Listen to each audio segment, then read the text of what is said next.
मुफ्ती साहब फैसलाबाद में एक नौजवान, अबे हाँ यार, ये बड़ा मसला हुआ है फैसलाबाद में ना।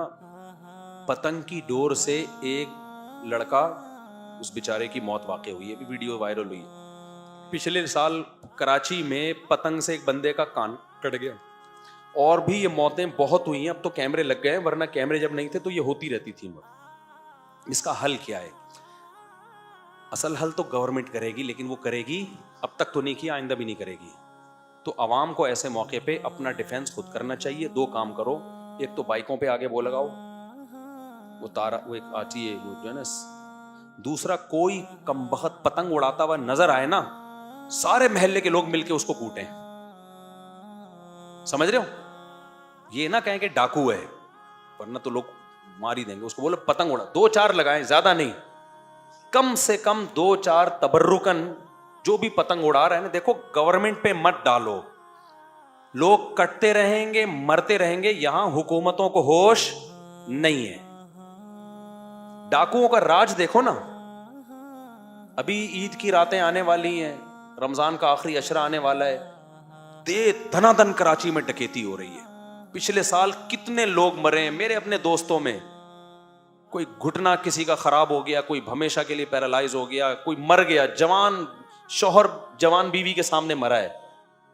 तो गवर्नमेंट बिल्कुल कंट्रोल नहीं करेगी। वो करते हैं फुसफुसे से, इनके चलते हैं। एक्चुअली हमने रेंजर्स वालों को ऑर्डर दिया कि वो हर आदमी की चेकिंग करें।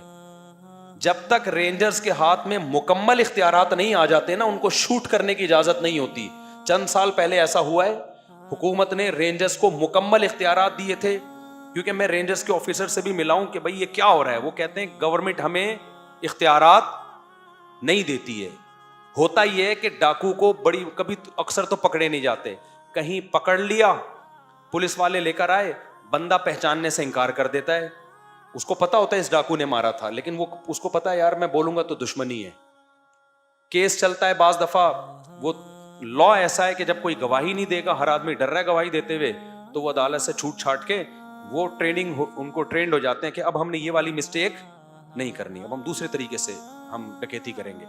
तो सिस्टम आपका वो डाकुओं की पैदावार में कमी के बजाय इजाफा कर रहा है। सिस्टम ऐसा है, वो कहता है कि जो डाकू नहीं भी हैं वो भी क्यों नहीं है, उनको भी चाहिए कि बने। सिस्टम बना रहा है डाकुओं को कम नहीं कर रहा।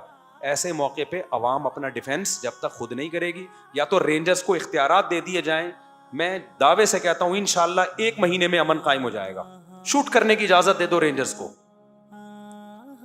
इजाजत दो भाई, जो नजर आ रहा है ना जहां भी उड़ा दो उसको। कोई पत्थर से ना मारे मेरे दीवाने को, बम का जमाना उड़ा दो साले को। तो जब तक इस तरह कंट्रोल किसी एक पावर के हाथ में मुकम्मल नहीं आएगा, डाकुओं का कराची में राज रहेगा।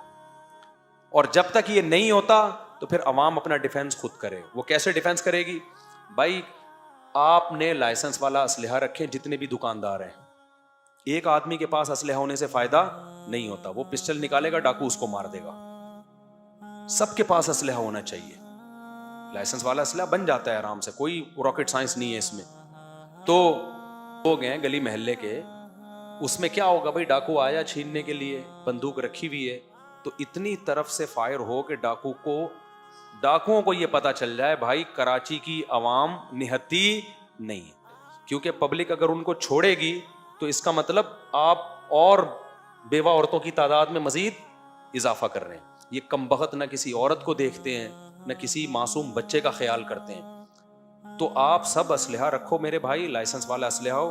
और उसका तरीका ये नहीं हो कि डाकू आए, आपने बहादुरी बन के वो मार देगा आपको 2 मिनट के अंदर। वो नहीं मारेगा, पीछे कोई बंदा खड़ा हुआ होगा, आप उठा के पकड़ा दो, ये भाई ये भी तुम्हारा, ये भी तुम्हारा, ये सब तुम्हारा। गली मोहल्ले में दूसरे लोग भी ये मंजर देख रहे हो, उनको पता हो कि असलहा हमारे पास भी है। तो जब बहुत से लोगों के पास होगा ना, देखो डाकुओं में तो सबके पास है, या तो किसी के पास भी ना हो, सिर्फ पुलिस के पास हो। जब पुलिस के अलावा भी इतने लोगों के पास है तो फिर सबके पास होगा। मैं इसकी एक मिसाल देता हूं। पहले जब गवर्नमेंट का लॉ ये था कि आप मोटर से पानी सक नहीं कर सकते, गवर्नमेंट पानी छोड़ेगी तो सबके नलों में पानी आएगा खुद ब खुद जितना आ जाए। अब जो भी मोटर लगा के पानी खींचता था, हम कहते थे गैर कानूनी हरकत है, पानी चोरी कर रहा है। लेकिन हुआ क्या, ये गैर कानूनी हरकत इतने लोगों ने की कि अब जो मोटर नहीं लगा रहा उसको हवा के अलावा कुछ भी नहीं मिल रहा, तो फिर ऐसे मौके पे क्या फतवा दिया जाएगा? भाई जितना तुम्हारा हक है उतना तो लो ना, कि तुम भी लगा लो मोटर, यही होगा, वरना तो तुम्हें मिलेगा ही नहीं। तो बात चीजें गलत होती हैं, लेकिन जब वो गलत कुछ लोगों ने कर लिया तो अब सबके लिए वो गलत करना पड़ता है। तो अब असलहा उसूली तौर पर सिर्फ पुलिस के पास होना चाहिए, लेकिन जब डाकुओं के पास इतना असलहा आ गया, इतना आ गया, तो अब भाई या तो उनको भी निहत्ता करो, उनको निहत्ता नहीं कर सकते तो फिर सब खरीदो, दे दनादन। हमारे पास अपने डिफेंस का इसके अलावा कोई ऑप्शन बोलो नहीं है, फिर सब खरीदें असलहा, रखो अपने पास लाजमी असलहा, और ऐसे नहीं रखो यहां करके डाकू फिर पहले ही तुम्हें गोली मारेगा। उसका तरीका है छुपा के रखो उसको, दोस्तों को पकड़ा दो, और डाकू आए फौरन घुन्ने बन के ये भी ले ले ये भी ले ले, जब जाए ना तो चारों तरफ से फायर हो उसके ऊपर, इसके अलावा नहीं हो सकता। और ये पतंग जो उड़ाता, देखो खेल बहुत सारे हैं, हमने भी खेले, लेकिन हमारे बाप ने हमें कभी पतंग नहीं उड़ाने दी। हमारे अब्बा कहते थे ये छिछोरे लोगों का काम है, एक कबूतरबाजी नहीं करने दी हमें, क्योंकि छतों पे चढ़ के ना सीटियां बजाना ये शरीफ लोगों का काम, बोलो नहीं। तभी मुझे मैंने जानवर पाले, कबूतरबाजी कभी नहीं की। हमारे बाप दादाओं ने हमें बताया हुआ था, बेटा ये शरीफ लोगों का काम कैसे करा होता है, ये सीटें मार रहा होता है, घरों में औरतें परेशान होती हैं, वो पर्दा कर रही हैं बेचारी कि ये क्यों छतों पे चढ़ा हुआ है। तो यही काम होता है ना इनका, कबूतर पालना है वैसे पाल लो, बिजनेस के लिए पाल लो, घर में पाल लो, ये क्या छतों पे चढ़ के सीढ़ियां बजा रहा है, गिरते भी हैं कबूतरों के चक्कर में, टांगे टूटती हैं। दूसरा, हमारे अब्बा ने हमें कभी पतंग उड़ाने नहीं दी। हमारे लड़के जाते थे ग्राउंड में, मुझे नहीं आती थी, मुझे पता था अब्बा ने देख लिया तो तबीयत से कुटेंगे। हमने ये सुना हुआ था, बेटा ये शरीफ लोगों का काम नहीं है, क्योंकि इसमें भी यही होता है, छतों पे चढ़ रहे होते हैं, वो काटा, ये गोड़ा, ये छिछोरी आवाजें, सीटियां। खेल भी कुछ मुहज्जब होते हैं, कुछ छिछोरे होते हैं। बंटे हमारे अब्बा ने हमें खेलने देखा ना, यूं यूं करके खेल रहे थे बंटे,